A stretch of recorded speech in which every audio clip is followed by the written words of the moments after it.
అయోధ్య నగరం మొత్తం భక్తులు రామనామస్మరణలతో జనసంద్రంగా మారుతుంది. రేపు బాలరామునికి ప్రాణ ప్రతిష్ఠలో భాగంగా ఇవాళ రామ్లల్ల విగ్రహానికి యజ్ఞోత్సవం నిర్వహించనున్నారు.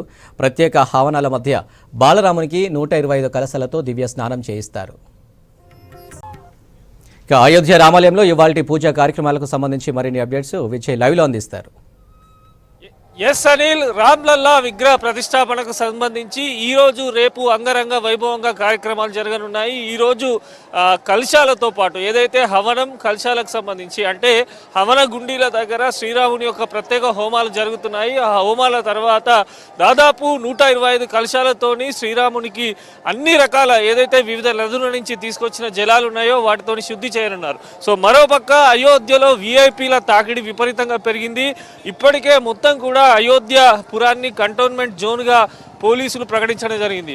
అయోధ్య మనం రామ మందిరం వెళ్ళే దేవాలయ మార్గంలో ఉన్నాము. అడుగడుగునా కూడా జై శ్రీరామ్ అంటూ పెద్ద ఎత్తున అన్ని రకాల పూలతోని అయోధ్య పురాన్ని డెకరేషన్ చేశారు. మొత్తం కూడా ఇక్కడ ఉన్నటువంటి దుకాణాలు కానీ అదేవిధంగా అయోధ్యపుర పట్టణంలో ఉన్నటువంటి ప్రజలందరికీ కూడా ఆంక్షలు అమల్లోకి వచ్చాయి. ఈరోజు సాయంత్రం నుంచి యూపీకి సంబంధించినటువంటి పలువురు మంత్రులు అదేవిధంగా దేశంలోని వివిధ రాష్ట్రాలకు చెందినటువంటి ముఖ్య అతిథులు అందరూ కూడా అయోధ్య నగరానికి చేరుకోనున్నారు. అయితే చాలా వరకు విఐపీలందరూ కూడా అయోధ్య నుంచి 130 కిలోమీటర్ దూరంలో ఉన్నటువంటి లక్నోలో ఉంటున్నారు. సో రేపు ఉదయము 7 గంటల నుంచి లక్నో నుంచి అయోధ్యకు పెద్ద ఎత్తున భారీ కాన్వాయ్గా విఐపీల రాక ఉండనుంది. అయితే ఎవరైతే రామ జన్మభూమి తీర్థ ట్రస్ట్ వాళ్ళు ఆహ్వాన పత్రిక అందించారో వారికి మాత్రం ప్రత్యేకమైనటువంటి సదుపాయాలు కల్పిస్తున్నారు. ఒక పక్క అయోధ్య రామ్లల్లా విగ్రహ ప్రతిష్టాపన జరుగుతుండగానే మరో పక్క చూసినట్లయితే అయోధ్యపురాన్ని మొత్తం కూడా సర్వాంగ సుందరంగా ముస్తాబ్ చేశారు. ఎటు చూసినా కూడా గ్రాండ్గా వెల్కమ్ చెప్పే విధంగా పూల తోరణాలు, శ్రీరాముని యొక్క చిత్రపటాలు ఎక్కడ చూసినా అయోధ్యపురిలో కనిపిస్తున్నాయి. సో సాధారణ భక్తులకు మొత్తం కూడా నిషేధాజ్ఞలు అమల్లో ఉన్నాయి. ఎక్కడికక్కడే భక్తులందరినీ కూడా పంపిస్తున్నటువంటి పరిస్థితి మనకు కనిపిస్తున్నది. రోడ్లపై కూడా ఇక్కడ ఉండేటువంటి స్థానిక ట్రాన్స్పోర్ట్ను కూడా నిలిపివేశారు. కేవలం ఫ్రీ బస్సులు మాత్రమే అయోధ్యపురిలో కొంతవరకు తిరుగుతున్నాయి. సో రేపు మధ్యాహ్నము 12:29 నుంచి 12:30 సంబంధించి అభిజిత్ లగ్న ముహూర్తాన శ్రీరామ్లల్లా విగ్రహ ప్రతిష్టాపన మహోత్సవం జరగనుంది. ఇప్పటికే దాదాపు 50 రాష్ట్రాలకు చెందినటువంటి వివిధ సంగీతగానికి సంబంధించినటువంటి ప్రదర్శన కూడా రేపు అయోధ్యలో ఉండనుంది.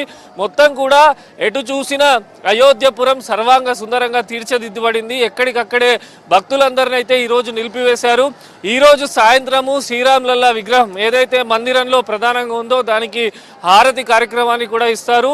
సో రేపు అయోధ్య రామ్లల్లా విగ్రహ ప్రతిష్టాపన మహోత్సవ సందర్భంగా అన్ని అంటే అయోధ్యలో చిన్న చిన్న దుకాణం దగ్గర నుంచి మొదలు పెడితే రామ మందిరం వరకు ప్రతి ఒక్క చోట కూడా ప్రత్యేకమైనటువంటి డయాస్లను ఏర్పాటు చేశారు.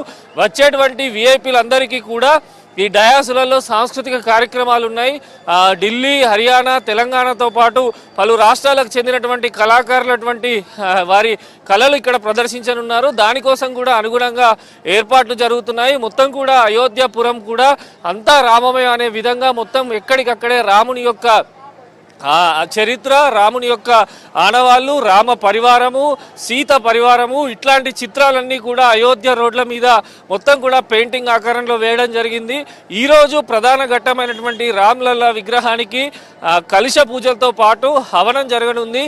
దీంతో రేపు మధ్యాహ్నం 12:15 నుంచి 12:45 వరకు అంటే దాదాపు అరగంట సేపు ప్రధాని మోడీ రేపు రామ్లల్లా విగ్రహ ప్రతిష్టాపన కార్యక్రమంలో పాల్గొననున్నారు. మోడీ చేతుల మీదగానే శ్రీరాముని యొక్క ఏదైతే నేత్రాలకు మనం చూసాము బట్ట కట్టారో ఆ గుడ్డ కట్టారో దాన్ని ప్రధాని మోడీ చేతుల మీదనే తొలగించనున్నారు. సో దేశవ్యాప్తంగా ఎన్నో వందల సంవత్సరాలుగా ఎదురు చూస్తున్నటువంటి అద్భుతమైన ఘట్టం రేపు ఆవిష్కృతం కానుంది. ఇప్పటికే అయోధ్యపురానికి సంబంధించి వేలాదిగా సాధువులు భక్తులు పెద్ద సంఖ్యలో చేరుకున్న తరుణంలో రామ్లల్లా విగ్రహ ప్రతిష్టాపన మహోత్సవం ఏ రకంగా జరుగుతుంది, రేపు శ్రీరాముని యొక్క అలంకరణ ఏ రకంగా ఉంటుందని చెప్పి భక్తులైతే పెద్ద ఎత్తున ఎదురు చూస్తున్న తరుణంలో ఇటు సాంస్కృతిక కార్యక్రమాలు, వేద పఠనాలు, వివిధ రాష్ట్రాల నుంచి వచ్చినటువంటి వేద పండితుల మధ్య అయోధ్య రామ్లల్లా విగ్రహ ప్రతిష్టాపన మహోత్సవం ఘనంగా జరుగుతుంది. Anil, thank you.